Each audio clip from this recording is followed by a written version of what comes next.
আসসালামু আলাইকুম। North Bengal hotel and রেস্টুরেন্টের পক্ষ থেকে শুভেচ্ছা জানিয়ে আজকের ভিডিওটা শুরু করছি। আজকে আমাদের বাংলাদেশ থেকে মেহমান আসছে, তো ভাইয়াদেরকে খাওয়া দাওয়া করালাম। আজকে ভাইয়াদের থেকে জানতে চাইবো আমাদের খাবারের মান এবং কি আমাদের খাবারটা কেমন লেগেছে।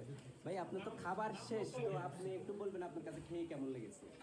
আমি নেপালে এসে মনে করছি একটু খাচ্ছি খাচ্ছি ডিফারেন্ট ডিফারেন্ট পরে হবে, ফোন কিন্তু দিচ্ছি। মনে হচ্ছে বাংলাদেশে বসে খাবার খাচ্ছি। তো অ্যাজ ইউজুয়াল খুব ভালোই ছিল। আমি চুই জালের মাংস অনেকদিন খাবো খাবো চিন্তা করতেছি, খাওয়ার সুযোগ হয়েছে, হাই হাই কেকটা খবর যাক ভালো লাগছে। আর আমি মানে বেশ- এটা আমাদের জন্য মানে হচ্ছে একটু সারপ্রাইজিং যে নেপালে আমরা একটা বাঙালি এনভায়রনমেন্ট হালাল মানে ফুড পাবো, সাথে খেতে পারবো বাঙালি এনভায়রনমেন্টে।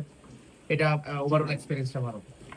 আপনারা যদি নেপালে বিয়ে করার সুযোগ পান, এখানে বউ ভাতের আয়োজন করতে পারবেন কিনা? হ্যাঁ, এটা একটা ভালো কথা বলছে ভাই। আমি আমার ওয়াইফ নিয়ে আসলে আমার জন্য মিলিপিলি না ডিল করা না।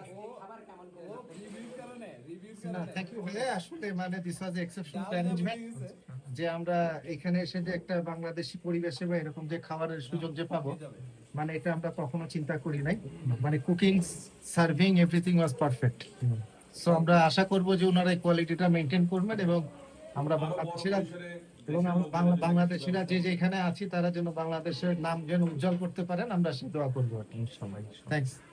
নতুন করে বাংলাদেশ থেকে যারা আসতেছেন তাদের উদ্দেশ্যে যদি কিছু বলতেন, তারা কি আমাদের এখানে মানে মেইন যে অবস্ট্রাকশন যে রাইট রাইট যে এখন যে আপনাদের এটা মার্কেটিংটা কিভাবে করবেন সেটা ডেফিনেটলি আপনাদের একটা ব্যাপার, যে নতুন বাংলাদেশে যারা আসছে তারা যেন আপনাদেরকে খুঁজে পায় এবং কিভাবে খুঁজে পাবে এই ওয়েটা আপনাদেরকে ডেভেলপ করতে হবে আসলে। তারা আসলে আমাদের এখানে যদি খাবার খায় তারা কি মানসম্মত খাবার পাবে কি নিয়ে বিষয় যদি একটু বলেন। মানে আজকেরটা ভালো ছিল, ভবিষ্যতের কথা আমি বলতে পারি না, বাট আই এক্সপেক্ট যে আপনারা এটা মেইনটেইন করবেন। Thank you so much. একটা হচ্ছে যে জায়গাটা আর কি, লোকেশনটা একটু বড়, স্পেস বড় হচ্ছে। আসলে ব্যাপারটা হচ্ছে যে এখানে একটু কনজেস্টেড হয়ে গেছে আমাদের জন্য। We need more spacious area so that we can arrange by ourselves, we can enjoy ourselves. Definitely খাবারটা ভালো ছিল, কোনো সন্দেহ নাই, বাট আর বড় জায়গা হলে আরো ভালো লাগতো।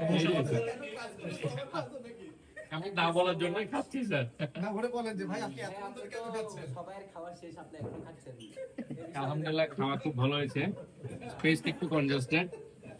আর হ্যাঁ, আমাদের মানে নিজেদের মধ্যে খুব ভালো একটা আন্ডারস্ট্যান্ডিং, যে কারণে আমরা এখানে পরিবেশটা এনজয় করছি। Thank you.